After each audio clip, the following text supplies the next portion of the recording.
Hello, my name is Trey Francis. I am a screenwriter and an actor. Welcome back to my channel. They call me Trey.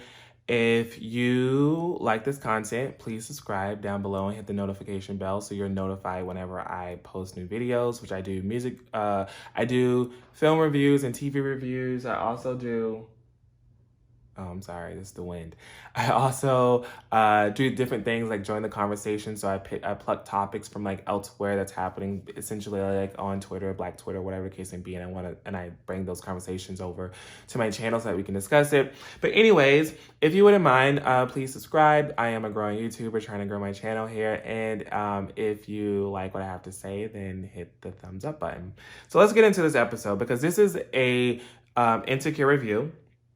This was season 4, episode 5. So we're midway through the season, right? Issa already told us before the season started that we have 10 episodes this season. So we got 2 extra episodes because usually there's only 8. And I want to start off by just shouting out the director, who is Stella McGee. She wrote she directed The Photograph. I think she wrote and directed The Photograph, which was a film that came out earlier this year with Issa Rae. Issa starred in it. And then it was written by Sarita. I'm gonna say it like this, Sarita Singleton. So yeah.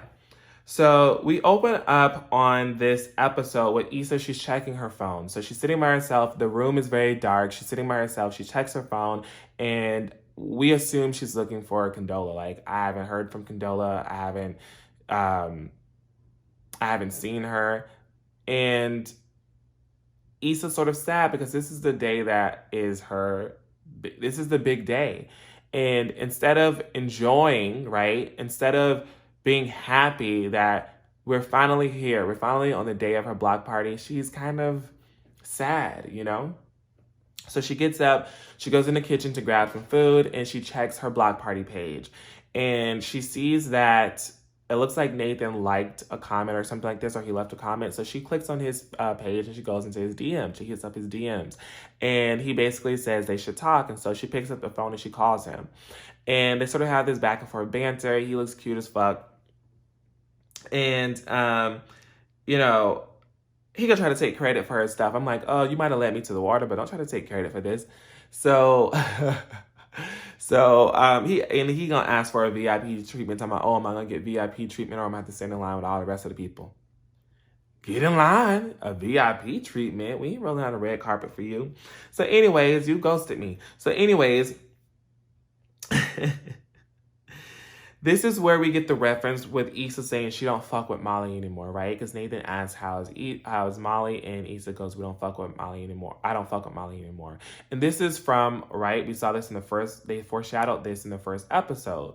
So now here we are midway through this season, which I kind of guessed. I was like, I don't think this is going to be, they don't drag this out this long. I feel like we're going to get to the meat and potatoes of this friendship, the demise of this friendship, earlier on in the season, so that we have some time to kind of see how things are playing out, right? So Issa says that, and then we go over to the block party. So now we're at the block party. Issa is managing the block party, which is good to see, right? Because she's bossing up. She looks good. You can see that she's confident, but you can also tell that she's like, I wish that Condola was here. You know what I mean? Like, I wish she was here. Guess who is there? Condola. Guess who we see? Condola. So Issa rolls up on Condola, and she's basically just like, it's a little bit awkward, but Condola sort of apologizes for ghosting her and just says like, hey, you know, things got real or whatever the case may be. I'm guessing, like, you know, you heard from Lawrence. And Issa's like, heard about what? And she goes, hey, we broke up. So, Condola leaves basically, and she says that she'll see Issa around because Okoye, I think that's how you pronounce her name, Issa's assistant, she runs over and says, hey, there's an issue over here. So Issa has to go take care of the issue. And Condola was just like, yeah, I just came to make sure like the vendors and stuff is okay, but like I'm gonna head out. So Condola leaves. Issa sees her friends and she goes over. They take a few photos, and Issa sort of laments about not having black people, about the black people not showing up yet. You look around and there's a whole bunch of white people and other race people, but the black people are really nowhere to be found. And so she's like, this, you know, like, are they going to support me? Are they going to show up? And so they assure her that there's nothing to worry about. However, Tiffany sort of has this joke about leaving her baby outside of a meat market or something like that. And they're kind of looking like, okay, girl, because she's made a few statements these past few episodes where we're just like, okay, like what's going on? Like we want to make sure that, you're okay. And I think, of course, you've heard people talk about this in their videos, and we've talked about it online on Twitter as we live tweet with as we live tweet when the show is on, about postpartum, and like how women sometimes feel like this detachment or this distance from their child right after they have them, sort of like a PTSD, sort of like just sort of not really feeling like that bond or that relationship has been formed yet. And it isn't something that's necessarily a bad thing, right? It is a thing that happens to women, and usually, give it some time and they're good to go, right? But as far as Tiffany is concerned, we've kind of seen this sort of distance sort of from her. And I believe a couple episodes ago when Lawrence was talking to Derek kind of mentioned who is the baby's father, who is Tiffany's guy. Man, he was sort of like, I think the baby was unexpected. This wasn't something that necessarily planned for, right? So we have to keep that in mind too. And I wrote down, I said, so it looks like we're laying down the foundation to have a bigger conversation about this. And my prediction is sort of like, because we see it a little bit in this episode, like Derek is going to feel like he is parenting this child alone. He might sort of resent Tiffany, and then we'll kind of hear her sort of maybe kind of vocalize what she's feeling. Because right now we're seeing it, right? The writers are doing a good job of laying the foundation, but we haven't really heard Tiffany fully vocalize her feelings and her emotions surrounding this baby, right? We've seen Derek doting on the baby and Tiffany being downstairs like, Derek got it. Like, he's a good baby. He's a good father. Like, he takes da-da-da-da. And so it's just like, okay, well, what about you? So I'll leave it there. So then Okoye comes up, which is the assistant. She comes up and she tells Issa, hey, the press is here, like they want to talk to you. And Issa's like, oh, okay, look at me doing big things, like press is showing up. So Issa goes, she does the interview, and after the interview, she asks the girl, like, hey, so where can I see the interview? And the girl goes, oh, on my YouTube channel. And Issa's like, okay, well, what's the YouTube channel? And the girl goes, it's not up yet. Mind you, I was live tweeting with everyone on Twitter. I literally threw my phone. I was just like, how you got a whole camera crew? Because Issa was like, so you just hired a whole camera crew to not have a place to put this? She's like, yeah, I wanted to look professional. Well, girl, you don't look professional not having an outlet to show the interview I just took 20 minutes of my time to do with you. So then Issa, so then we see that Kelly and Tiffany and Molly, they're all standing together. And they're all standing together, they're talking, and Issa approaches them and she says like this awkward hug with Molly, and they're just like, oh, hey, because as we know, they still haven't had this conversation that they need to have. And so Issa was just like, oh, I'm surprised you showed up. And Molly was like, why would I show up? Like, I'm your best friend. And Issa kind of makes his face like, I don't know about that, right? So as we can see in this one episode, before things even get like hot and heated, as we know they get later on in this episode, Issa has already confirmed, I don't fuck with Molly anymore. And so she's surprised that Molly would show up for her when Molly shows up for Issa all the time. That is a trait of Molly. She's there. And Molly saying, so Issa saying, I don't fuck with Molly anymore. And Molly being like, girl, of course I'm here. I'm your best friend. So we see that this friendship, the two people in this friendship, they're on different pages. Molly has been trying to work at this friendship and say like, hey, like I want you to meet up with me so we can talk. And Issa has been avoiding it, right? Issa has been neglecting it and not prioritizing it, right? So I said, so to be clear, Issa has moved on from the friendship that Molly has been desperately trying to piece back together and heal.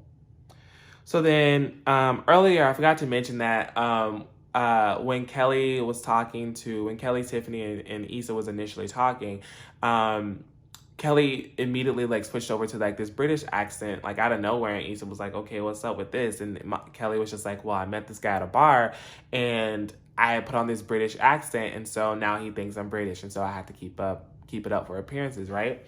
So um, when Kelly's guy brings her in, he goes to grab some drinks and he brings them back. Amal walks over, which is Issa's brother, and he's just like, "Oh, hey, so Kelly, like, tell me about Brexit. Like, tell me about all these different type of British things." And Kelly's just like, "Oh, that's just so boring. Like, let's talk about American politics and stuff like this and American government." And so she asked the guy, and the guy's like, "Oh, that's easy. Like, we got two branches of government over here." When he said that, I died. I died. I was like, okay, so the guy was cute. He young, which I noticed. Well, no, Kelly likes them young and old. She's done young and old, so I'll give her that. But I was like, okay, so he's an idiot. And the two branches of government he's gonna talk about is the presidential branch and then the bank branch.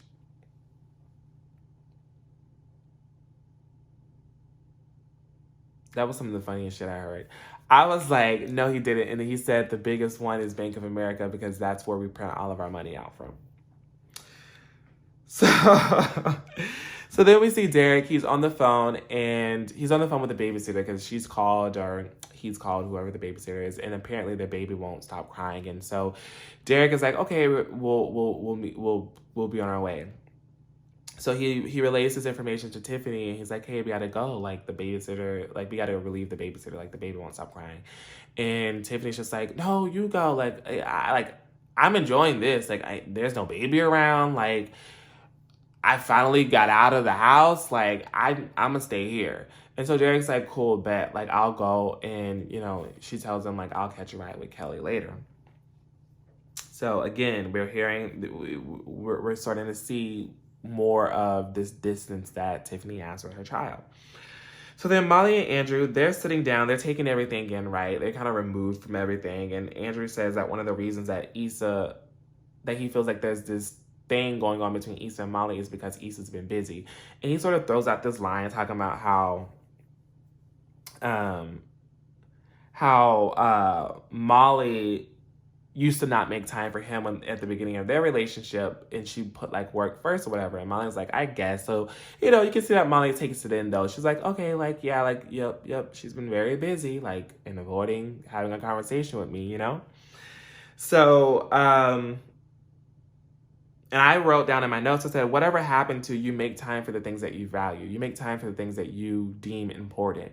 So to me, I don't care how busy you are. If you're not making time for this friendship, if you're not making time for this conversation that I'm telling you that I need to have, that we both need to have, we both agreed that we need to have it because we've both been off. We both have been, it's been more than shades. Me and my friends, it's like nonstop shade. So it's more than shade. We're being messy towards each other. You know what I mean? Like, what is this? Like, why are we taking it to this level, right? We need to have this conversation. We both agreed that we need to do that. And you've been avoiding having that conversation. You haven't been prioritizing having that conversation. That's the issue. So in pops Nathan's fine ass. Nathan shows up looking good as fuck. And he swoops in and he gives Issa that all too familiar hug, which I'm telling you, I'm a hugger. I like to hug all my friends, and that's cool or whatever. But if you're the person, like my man, like you like that, I feel is very intimate. There's something very like more so that feels more PDA to me than like kissing. And I know you're like, what? You're probably like, what? But to me, it does. To me, a hug is very like, it's just, your body's literally on my body. You know what I mean? Like that, you see what I'm saying? Like that feels more PDA to me when it's with your man, because you ain't hugging someone you don't like that the same way you hugging your friends and stuff. So I'm not talking about a regular hug between a friend or, you know what I mean? Like I ain't talking about those type of hugs. I'm talking about your man hugging you or your girl hugging you, that type of hug. Like it to me is very intimate. So I love a good hug. So he swoops in, he gives her that all too familiar hug, and Issa starts talking about how she's worried about like, the crowd size. Like everyone's not showing up. Where's the black people? Which I'm just like, Issa keeps asking where are the black people at?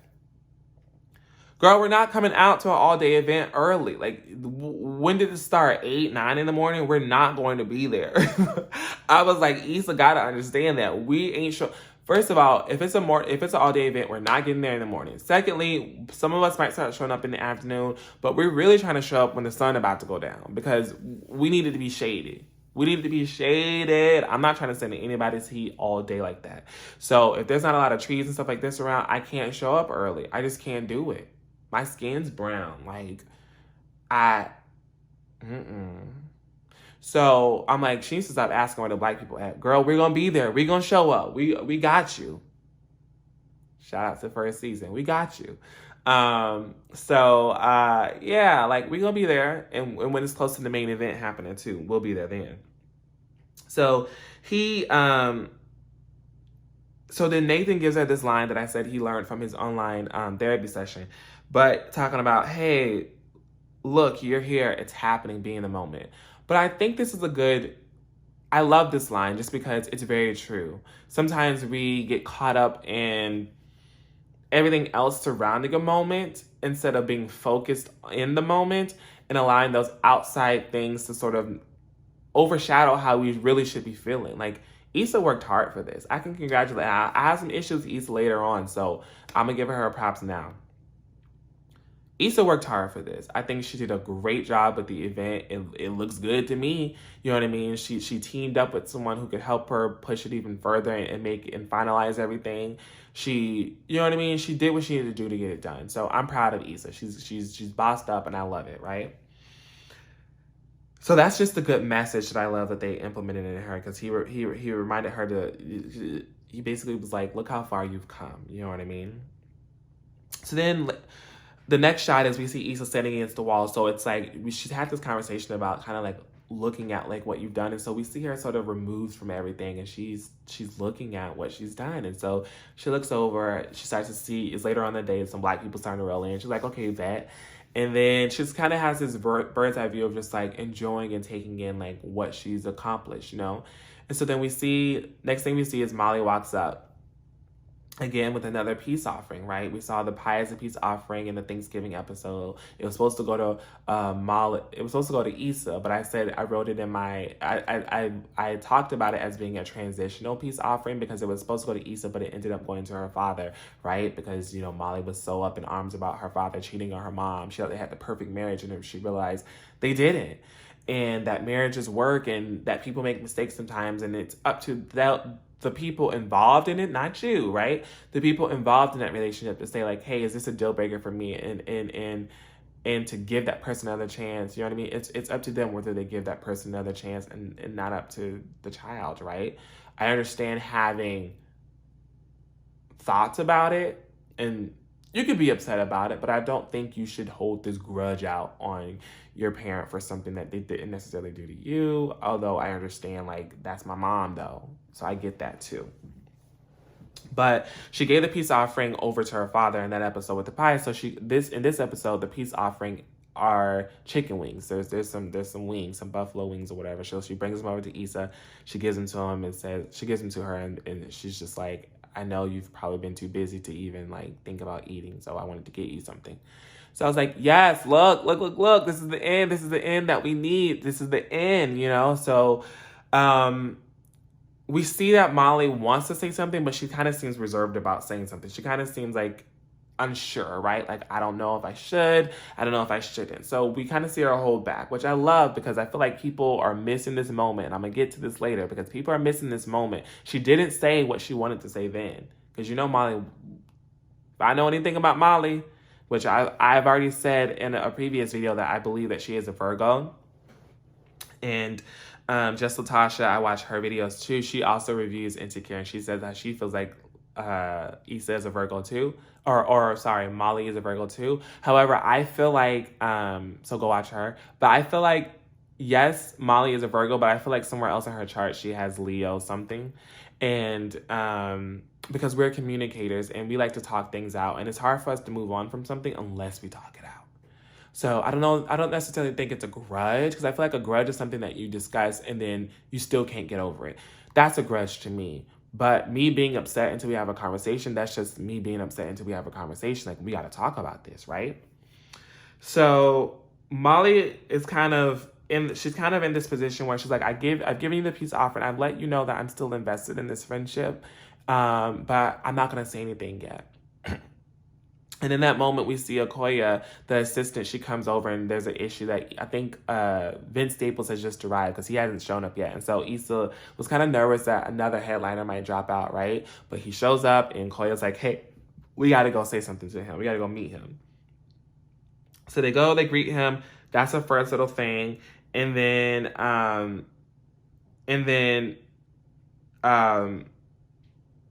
Okoye's nose starts bleeding or whatever the case may be because she's excited about seeing him. And so Issa turns around and she sees Thug Yoda, which is Tristan J. What's his last name? Winger's character? I think that's his last name. Tristan J. Winger's character. And hilarious, right? So she asks him about the dunes or whatever, Issa's old apartment. And he's like, hey, like there's some lesbians. They done moved in upstairs, but I think they having some issues. Like, you want me to hook you up? And Issa's like, yeah, still not gay. And he's like, all right, take your time. And I wrote in my notes, I said, that is a wonderful couplet. Like, I love it. Like, I write too. I'm an actor and I write as well. And I love when I send my writing out and I get feedback and someone writes, this is a good couplet. It just makes me feel good because it's like just two lines that you put together that just work so well. And so I loved it. And so I just noted that in my notes. So I thought it was hilarious. Take your time.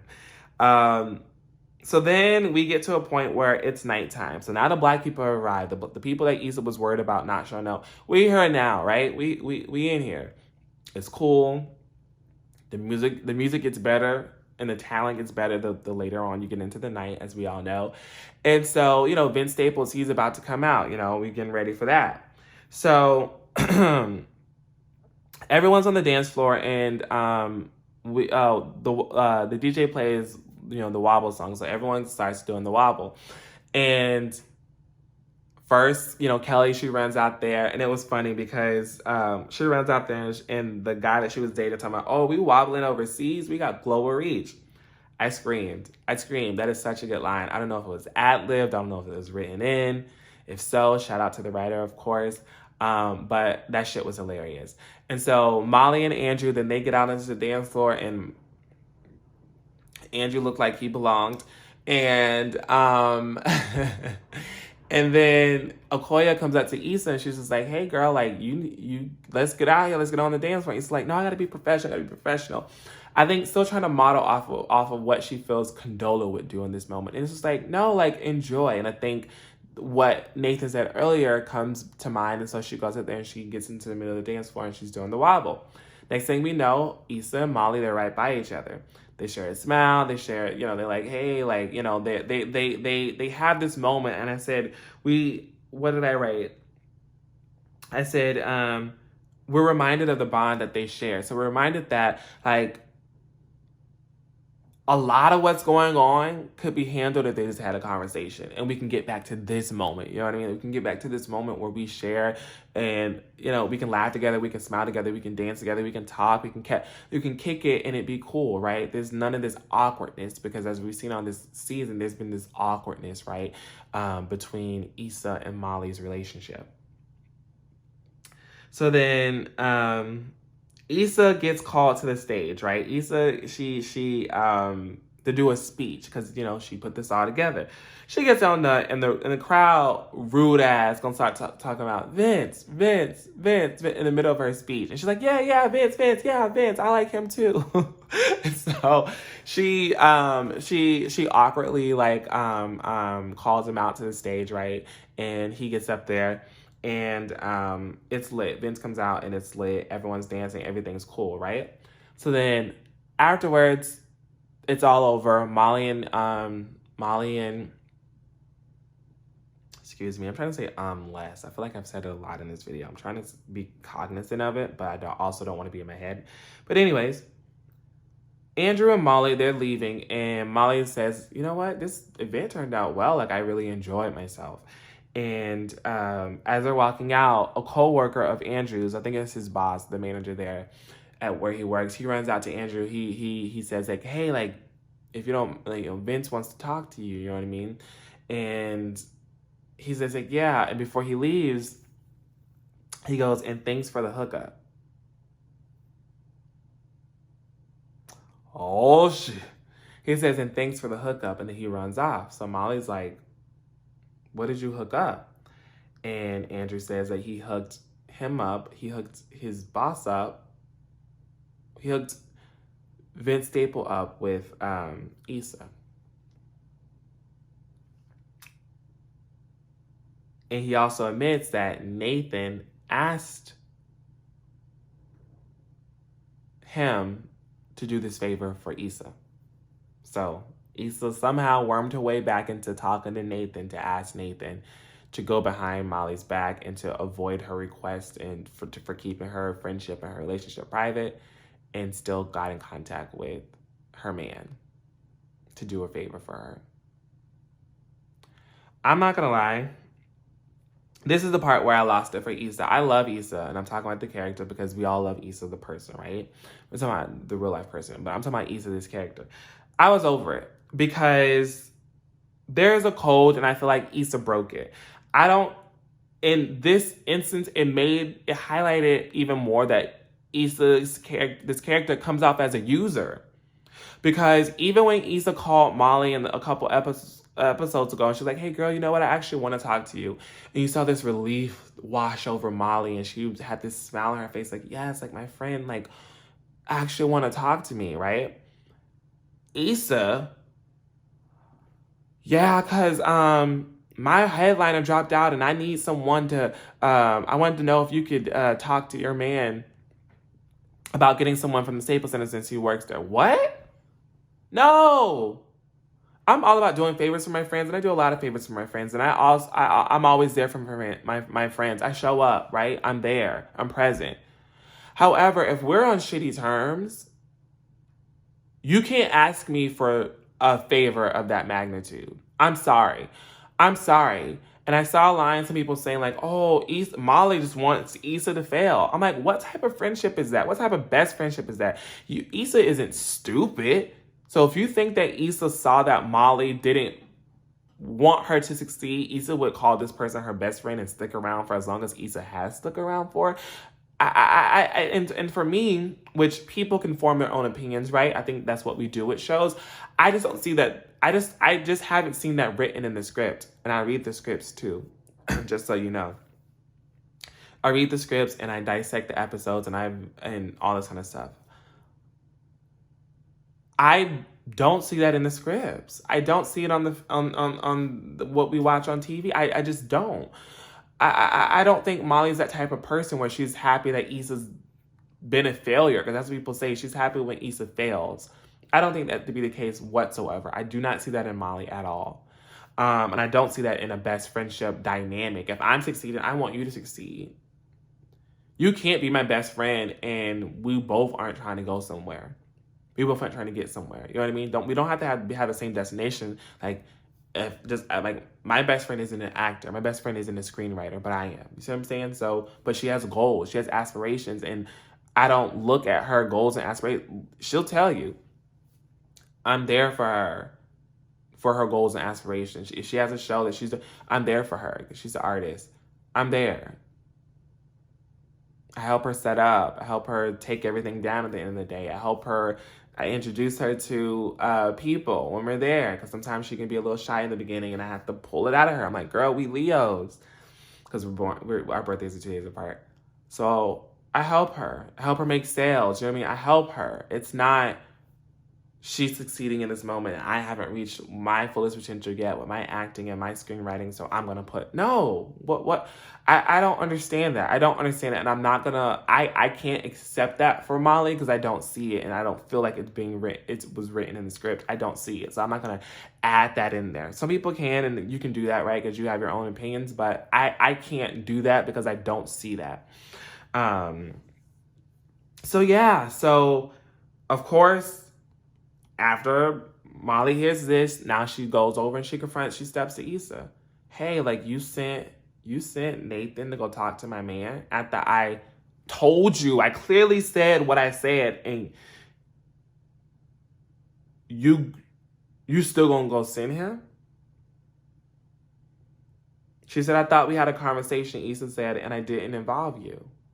And Molly was like, that's not the point, Issa. You still got my man involved. And that's the point where I'm just like, I feel like people aren't keeping them 100 online, at least on my Twitter, because last night, it was an awesome conversation, though.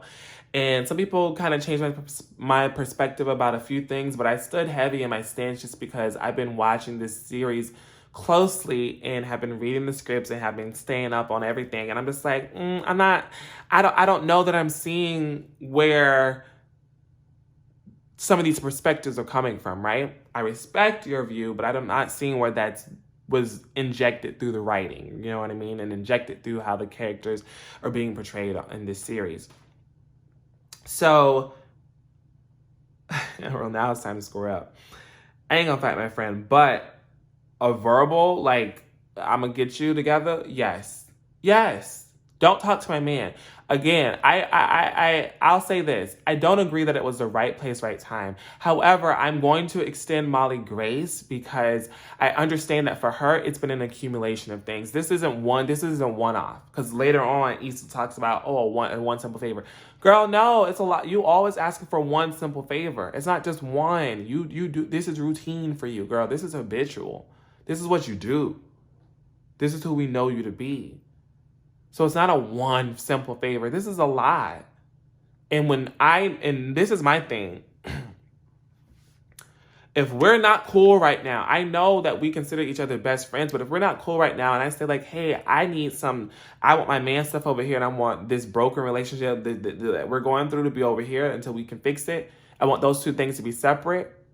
And you go behind my back and you do, I'm going to feel some way about it. And I don't care what anyone says, 100% of people are going to feel some way about it. People are online capping, talking about, oh no, like I would have agreed with Issa. If you were in Molly's position, you would agree with Issa? You just wouldn't. I'm trying to curse that much. But you just wouldn't. You just wouldn't. Like, we had to be honest. You would not. I don't know how many times I've seen people go, if I don't fuck with him or her, then my partner don't fuck with him or her. You gonna tell me you haven't heard that or you haven't said it? If I don't fuck with him or her, then my partner don't fuck with him or her. If we ain't talking, then my partner ain't talking to you. Don't talk to my partner. We've said these. We've said this. We've said this. We've said this. I've heard this so many times. And now all of a sudden, Molly's in the wrong for feeling some type of way that Issa disrespected her boundary, right? Disregarded her boundary and still went behind her back and said something.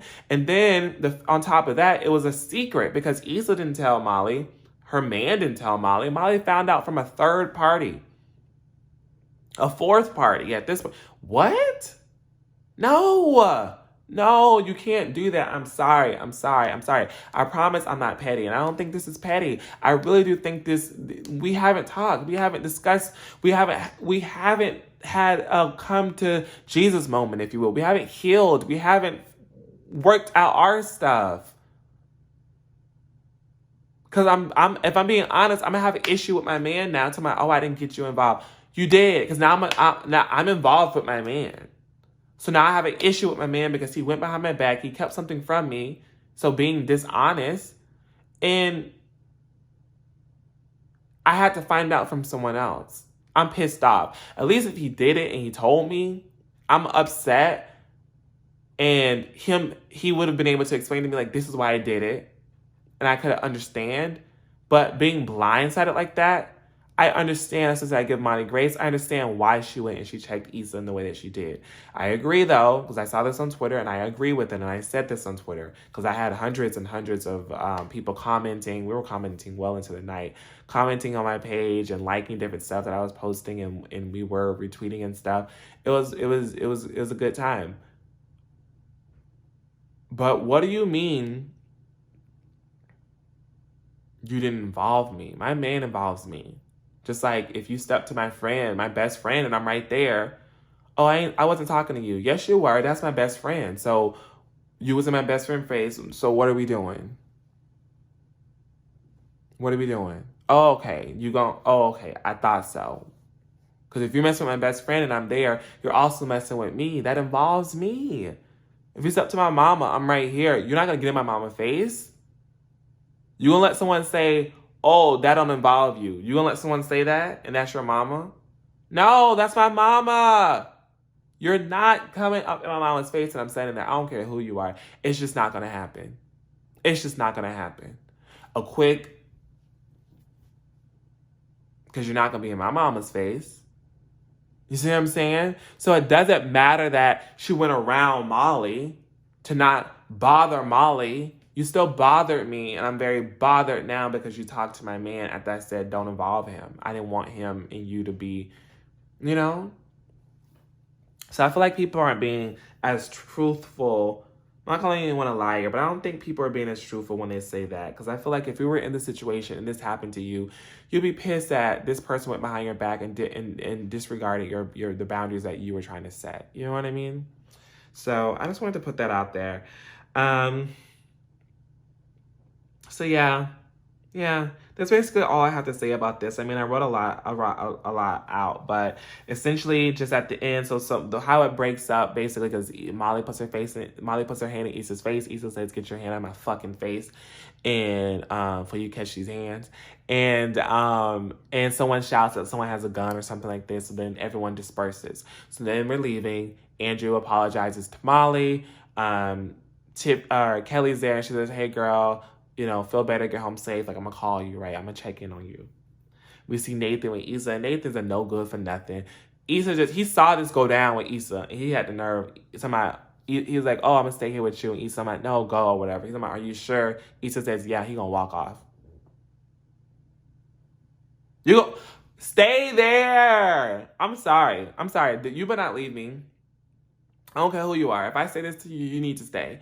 It's just, what are you doing? You know what I mean? But the only thing, if I'm going to give I gave some grace to Molly, right? I'm going to give some grace to Nathan just because we know that he has mental health issues. And so I understand wanting to remove yourself, right? I understand that. So we have to keep that in mind. Like, that's a part of his character. So he walks his ass home or whatever the case may be, and he leaves Issa there by herself. So the closing image is we see Issa. She's alone. She looks drained, right? Of course. She looks over and there's this only good vibe sign, and it's just like, well, to hell with that. Like, that didn't happen. Or that was short-lived, right? And so she looks over, she sees the sign. We hear thunder and we see lightning. She looks up and rain.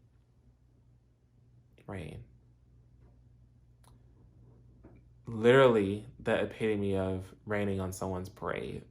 So not only did we have Molly, who was out of line, like I said, I'll check her for that. She was out of line because that wasn't the place or time, right? But then to drive the nail in, to like put the dagger in and then twist it, right? It starts to rain on Issa's parade. I feel bad for Issa at that point. Because I still think we're not holding Issa accountable, the character. We're not holding Issa's character accountable. I don't like that. We have to hold Issa accountable because Molly has shown up time and time again for Issa in ways that Issa has not. So, yeah, I just have some quick questions at the end. Just 3 little questions. And then I'm going to get up out of here because, yeah. But I did feel bad for Issa because I was just like, well, damn. So I said, do we overlook holding Issa accountable for her actions just because she's the protagonist? So I want you guys to answer it down below. Do we overlook holding Issa accountable for her actions just because she's the protagonist, just because we're following her story? We're more forgiving to her. Does Molly deserve to be vilified in the way that she has been? Because, like I said on Twitter, if you live tweet with us on Twitter, which you should be doing because we're trying to, help Insecure out.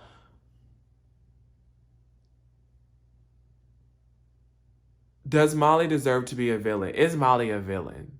You know what I mean? And like I said, I'm not here for some of these takes, bro. She loves to see Issa down. She loves that she's more successful. I don't agree. If you're someone's best friend, I don't agree with that. I just don't. So I don't, you can, if that's your take,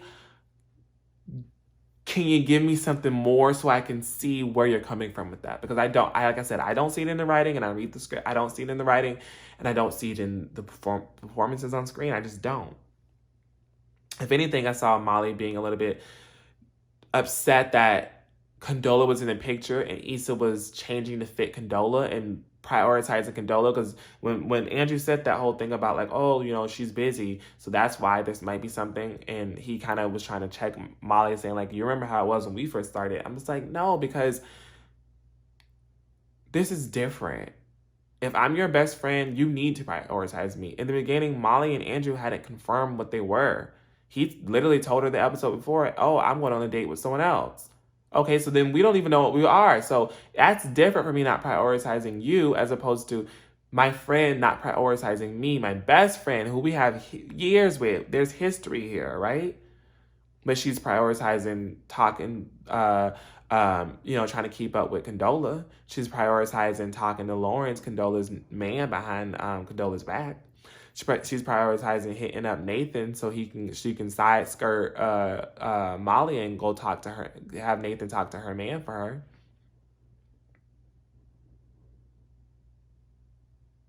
She's prioritized all those things, so then prioritize your best friend and talk to her. You know, squash the shit so we can move on.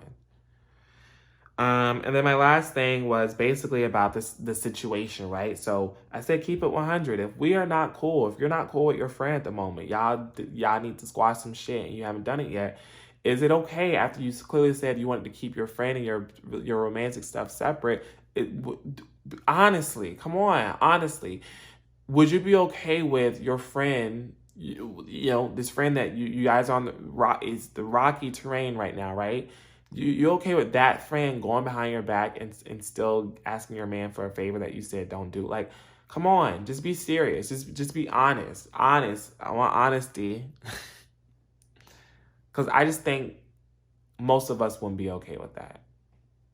And yeah, I know that's an assumption, but I feel like it's based in facts. So yeah, you guys let me know what you think. That's all that I have for you for this episode. Again, thank you guys so much for watching. I am a growing YouTuber, right? This is a very new channel, less than a month old, I believe. And so if you wouldn't mind supporting me by subscribing, that would be great, and hitting the notification bell so that you are notified whenever I do more reviews like this and other things that I'm talking about on my channel. And if you like this video, please give it a thumbs up. And I will see you guys in the next one. Bye.